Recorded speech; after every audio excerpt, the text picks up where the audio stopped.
मुंबई महापालिका एका विद्यार्थ्यावर तब्बल 50,000 रुपये खर्च करूनही विद्यार्थ्यांच्या गळतीचं प्रमाण 30,000च्या घरात गेलंय। महापालिकेच्या शिक्षणाचा दर्जा गुणवत्ता घसरत असल्याचा सर्वेक्षण अहवाल प्रज्ञा फाउंडेशन संस्थेने दिला होता। मात्र हा अहवाल चुकीचा असल्याचं मुंबई महापालिका उपायुक्त सुनील धामणे यांनी स्पष्ट केलं। 2,000 करोड रुपये स्पेंड करतात एज्युकेशनवर, त्यापैकी 50,000 रुपये प्रत्येक विद्यार्थ्यापाशी स्पेंड होत आहे। आणि जर क्वालिटी ऑफ एज्युकेशन बघितलं, जर आउटपुट जर बघितला तर आपला ड्रॉपआउट रेट खूप जास्त आहे बीएमसी स्कूलचा कम्पेअर टू प्रायव्हेट स्कूल।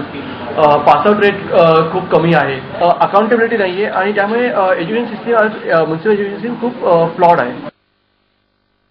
मी ह्या वर्षी घर घेतलं 50 लाखाचं आणि मला घर खर्च लागतात 20,000, तर म्हणजे त्या महिन्याचा माझा खर्च काय 50 लाख 20,000 झाला का?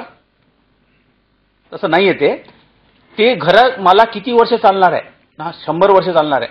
You have to divide in that, actually that is capital.